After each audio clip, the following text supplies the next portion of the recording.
couple of A&R secrets. Although they're not really secrets anymore. Social media and streaming music players are everywhere, so you want to be the kind of act that people will like worldwide. I know what that sounds like. Well, of course I want to be the kind of act people like worldwide.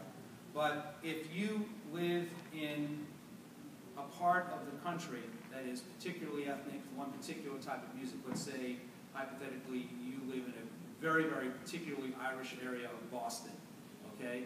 And so you're making music for the people in your neighborhood, you're making Irish folk music, and they love it, and they love it, and God, they're buying your CDs, and they're streaming your stuff, and they know how to use the internet.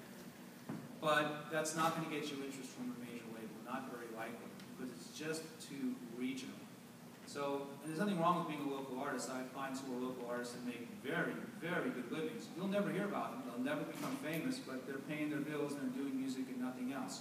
But if your goal is to be famous, and your goal is to be a major label artist, then you have to make music outside your regionality. It has to have a global appeal. The other thing is, a small advance does not necessarily mean small risk. I know many artists would think, well, we're not looking for $1 million advance, we're happy with a $50,000 advance. But here's the secret.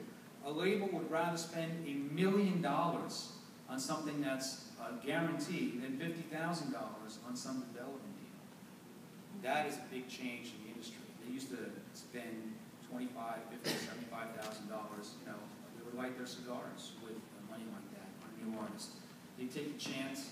They let you into the studio for 6 months, sometimes a year, sometimes 2 years, maybe even a couple of bad albums before they dropped you. Now, it's got to be a hit out of the box, which means you don't want to go into that negotiation or into that meeting unless you're holding all the cards in your hand. You're holding all of the data that proves that you are a good risk, and that data has to be real data. So your new mantra for success in this area, if we're defining success as a deal on a major label, is to make your numbers real. You control the deal. Pull a little Johnny Cochran there, trying to make it easy to remember. Numbers need to be real, and you control the deal. Okay, that's all I got. What do you got? I've already seen you two before. We'll come back to you.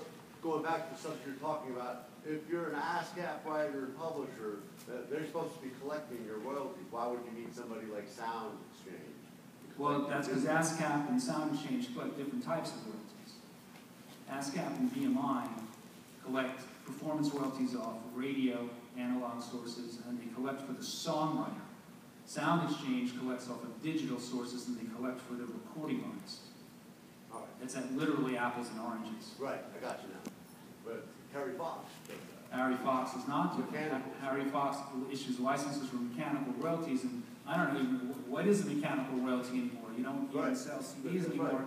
So they're changing the definition of mechanical royalty to include things like streaming services. But there's some pushback on that, and the dust hasn't really settled yet on what Harry Fox will be doing in the next 20 years. And this is part of that question. Is it true that ASCAP is downsizing? It seems they are. Their staff or their members? No, I mean, they used to have more floors in the New York office.